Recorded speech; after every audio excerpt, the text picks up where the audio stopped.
ये आदिवासी स्टेट है। आदिवासी स्टेट में आदिवासी मुख्यमंत्री के रहते यदि आदिवासी बेटियों की हत्या हो रही है, जघन्य हत्या हो रही है, अगर उसे जलाया जा रहा है तो हम लाश की राजनीति कर रहे हैं। जो साहबगंज की जो घटना है, मैं कहना चाहता हूँ, जात को क्यों गाली दे रहे हैं आप लोग? उनके मन में डर होता है कि झारखंड में कानून है, तो किसी की यह हिम्मत नहीं होती कि हमारी बहू बेटी को 50-50 टुकड़े करते और पेट्रोल डाल करके उनको आग लगाते। लेकिन ये सरकार को वोट चाहिए, और वोट कौन देगा? तो इनको बांग्लादेशी लोग वोट करेंगे। हत्यारों को किस तरह भी नहीं बख्शा जाएगा। जमीन के नीचे भी ये सरकार कोड़ के निकाल लेगा। पहाड़ में क्या कहा? बहुत दुखद है, बहुत दुखद है।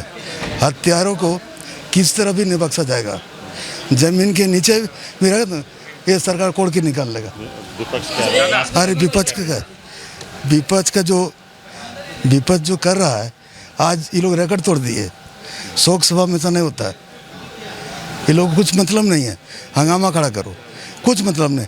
कल करते तो क्या होता, एक दिन क्या पहाड़ टूट जाता। देखिए, आज पूरा राज्य शोक में नहीं, महाशोक में डूबा है। और ये राष्ट्रीय खबर नहीं है, ये सिर्फ झारखंड की खबर नहीं है, ये अंतर्राष्ट्रीय खबर बन गई है। ऐसे में मुख्यमंत्री का ये कहना कि हम लाश की राजनीति करते हैं, लाशें बिछ क्यों रही हैं? आप मुख्यमंत्री हो, आप आदिवासी हो, ये आदिवासी स्टेट है। आदिवासी स्टेट में आदिवासी मुख्यमंत्री के रहते यदि आदिवासी बेटियों की हत्या हो रही है, जघन्य हत्या हो रही है, अगर उसे जलाया जा रहा है तो हम लाश की राजनीति कर रहे हैं। क्या आवाज़ उठाना लोकतंत्र में गुनाह है? हमने आवाज़ उठाकर सिर्फ इतना ही कहा कि जो बेटी काटी गई टुकड़ों में, उसका भी नाम इसमें दर्ज होना चाहिए शोक प्रस्ताव में, इसलिए कि पूरे राज्य की ये भावना है। लेकिन मुख्यमंत्री कहते हैं कि सिर्फ हिंदू और मुसलमान की हम राजनीति करते हैं।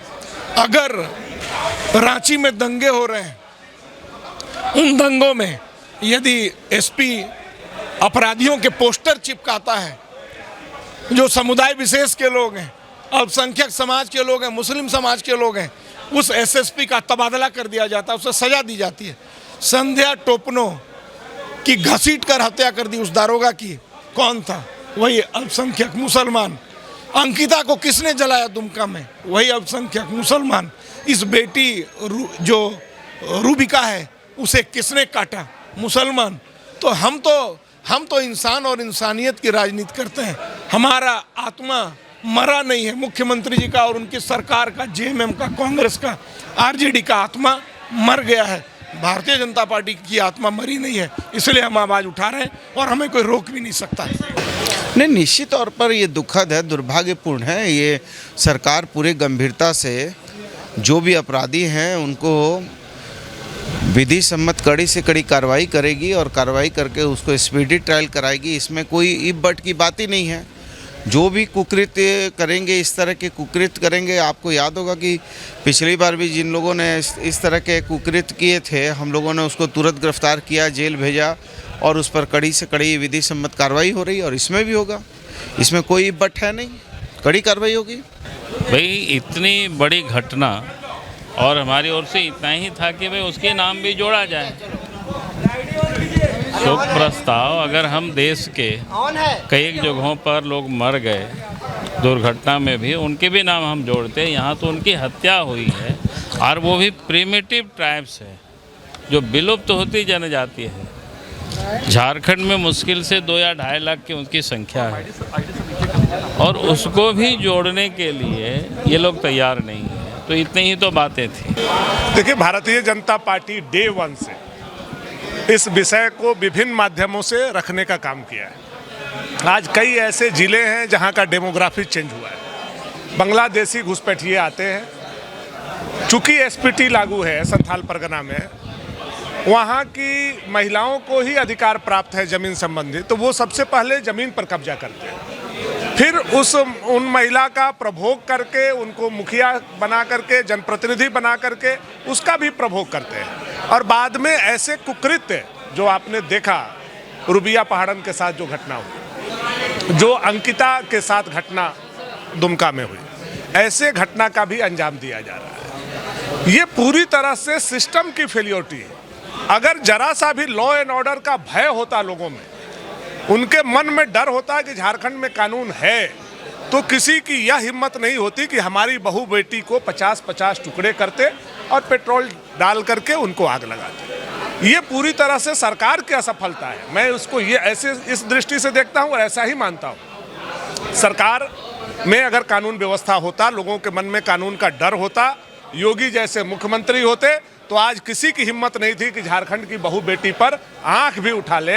अगर कोई आंख उठाता तो उसको फांसी के फंदा पर चढ़ा दिया जाता। लेकिन ये सरकार को वोट चाहिए, और वोट कौन देगा? तो इनको बांग्लादेशी लोग वोट करेंगे। ये अपने वोट के चक्कर में हमारी बेटियों को कटवा रहे हैं, हमारी बहुओं को कटवा रहे हैं। हमको दुख इस बात का है कि ये मामला जो है श्रद्धा के मामला से भी बड़ा मामला है, उससे ज़्यादा टुकड़े किए गए इस बेटी को। और आज मुख्यमंत्री सदन में बोल रहे हैं कि हम लोग लाश पर राजनीति कर रहे हैं। अब लाश पर राजनीति कौन कर रहा है, आप समझिए और प्रदेश को बताइए कि लाश पर राजनीति अगर कोई कर रहा है वोट के लिए, तो वो झारखंड मुक्ति मोर्चा कर रही है, वो कांग्रेस पार्टी कर रही है, वो हेमंत सोरेन जी कर रहे हैं, वो आलमगीर आलम साहब कर रहे हैं। जो भी क्राइम करेगा वो बख्शे नहीं जाएंगे, मैं कह देता हूँ आपको, ठीक है। लेकिन बेवजह इस तरह तमाशा बनाना, सदन को मजाक करके रख देना, क्या सोचेगा लोग, आपको क्या देखिएगा? दुनिया देख रही है, सदन पर खड़े हो जा रहे हैं, अनाप शनाप बोल रहे भाई शोक संतावना है। उस पर जो लोग मारे गए हैं उनको हम लोग सच्ची श्रद्धांजलि देना था, आज उस पर भी राजनीति कर रहे हैं आप लोग। ये मैं कहना चाहता हूँ, कम से कम इस तरह की झारखंड में ये सब कुछ हो रहा है। जो साहबगंज की जो घटना है, मैं कहना चाहता हूँ, जात को क्यों गाली दे रहे हैं आप लोग? जो क्राइम करता है उसका कोई जात नहीं होता है, याद रखिए आप लोग। उसको अल्पसंख्यक से जोड़ दे रहे हैं आप लोग। क्यों भाई? मैं तो निंदा कर रहा हूँ, मैं तो कठोर से कठोर कार्रवाई की मैं मांग कर रहा हूँ उस पर, और हमारी सरकार करेगी और हम बाध्य कर देंगे सरकार को कार्रवाई करने पर। इसका मतलब किसी जाति को गाली मत दीजिए। अब कोई हिंदू मुस्लिम सिख, अरे क्या है? अब आप देखिए जो दिल्ली में श्रद्धा का जो घटना हुआ, अफजल का नाम आया। अफजल कौन है? स्मृति ईरानी का कास्ट का है, वो मुस्लिम नहीं है, लेकिन अफजल एक मैसेज दिया कि अल्पसंख्यक आफ्ताब, हाँ एक मैसेज दिया कि मुस्लिम है। अरे भाई, इस तरह का मतलब समाज को बदनाम मत करो यार। जो क्रिमिनल है, हमें लगता है ये लोग साइकिट्रिस्ट है, ये लोग मतलब साइको है, ये लोग जो इस तरह की घटना अंजाम देते हैं, माँ बहन के साथ, बेटियों के साथ इस तरह से हरकत करते हैं। ये जितनी भी निंदा करी जाए, मैं इसको खंडन करता हूँ उसके। ये इस सरकार के मुस्लिम तुष्टिकरण, लव जिहाद और अपने वोट बैंक की राजनीति के कारण बलि बेदी पे चढ़ा दी गई एक बेटी के रूप में हम लोग देखते हैं। जिस तरह से लगातार घटनाएं घटित हो रही है, अभी कुछ दिन पहले एक आदिवासी बेटी को जिंदा मार करके टांग दिया गया, जला दिया गया, और जिस तरह 50 टुकड़े कर दिए गए। लोग डर क्यों नहीं रहे? इसके पीछे कारण यही है कि राज्य सत्ता में बैठे हुए लोग जो उनके वोट से यहाँ तक पहुँचे हैं, वो उनको प्रश्रय दे रहे हैं। और आज वो सरेआम खुलासा हो गया। इतनी बड़ी घटना जहाँ देश से लेकर विदेशों तक सब लोग चिंता व्यक्त कर रहे हैं। प्रिमिटिव ट्राइब्स, दुनिया में बहुत कम लोग प्रिमिटिव ट्राइब्स में हैं, जिसके संरक्षण और संवर्धन का स्पेशल प्रिकॉशन और मेजर्स हमारे संविधान में 1950 में हमारे संविधान निर्माताओं ने दिया था। उनकी रक्षा की आप गारंटी लेते हैं, शपथ लेते हैं, और उन बेटी का 50 टुकड़ा हो जाता है, और जब आप शोक प्रस्ताव पढ़ते हैं तो आपके मुंह से उस मृत आत्मा की शांति के लिए, उस परिवार के शोक संतप्त परिवार को संवेदना देने के लिए एक शब्द नहीं निकलता है, ना जेएमएम के मुँह से, ना कांग्रेस के मुँह से, ना आरजेडी के मुँह से, सिर्फ इसलिए कि हत्या करने वाले का नाम दिलशाद अंसारी है। दिलशाद अंसारी के नाम के चलते आपका आवाज़ नहीं निकलता। ये साफ दिखलाता है कि तुष्टीकरण की राजनीति में इतने पागल हुए पड़े हैं कि देश की संप्रभुता, अखंडता पे इसके कोई इसका नहीं है। सुप्रीम कोर्ट ने आपको ध्यान दिलाया होगा, सुप्रीम कोर्ट ने कहा है कि मतांतरण, धर्मांतरण देश की संप्रभुता और सुरक्षा के लिए भी खतरा है। लेकिन राज्य की सरकार सभी चीज़ों को तिलांजलि दे करके सिर्फ वोट बैंक की राजनीति कर रहे हैं, और इसी का खामियाजा और इसी का नुकसान और इसी के बलि बेदी पर हमारी बेटियाँ, आदिवासी बेटियाँ चढ़ाई जा रही हैं।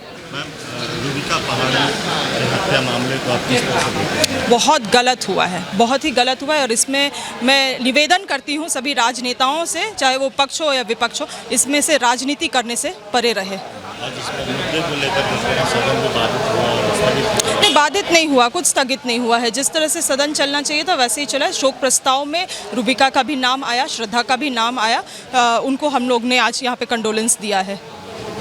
लगातार करेगी, रूबिका पहाड़न को नहीं बुलाया जा सकता, बोला गया। कई सारे राजनेताओं में, जहाँ तक मेरी जानकारी है, बहुत लोगों ने उनका नाम लिया है।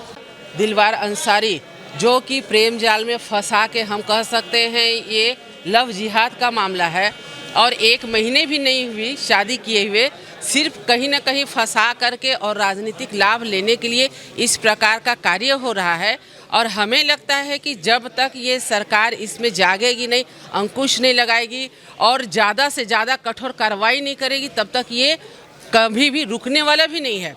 और सबसे बड़ी बात है कि आप देख रहे हैं कि आए दिन कभी पेट्रोल छिड़क दिया जाता है, कभी जाती हुई बच्ची को उठा लिया जाता है, कभी कई टुकड़े कर दिया जाता है। तो आज तक हम लोग ये चीज़ तो कम से कम नहीं सुने थे।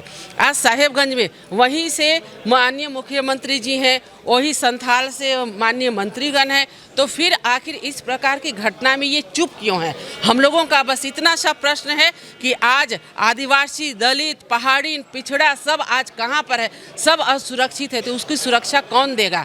आज हम शोक प्रकाश लाए, तो आखिर उस महिला जो कि गरीब है, क्या उसको हम इसमें शामिल नहीं कर सकते हैं? हम लोगों ने इतना सा डिमांड किया कि आप उसको भी इसमें शामिल करें और उस पर सरकार संज्ञान ले, लेकिन ये सरकार राजनीति कर रहे हैं ऐसा बोल करके आरोप लगाती है।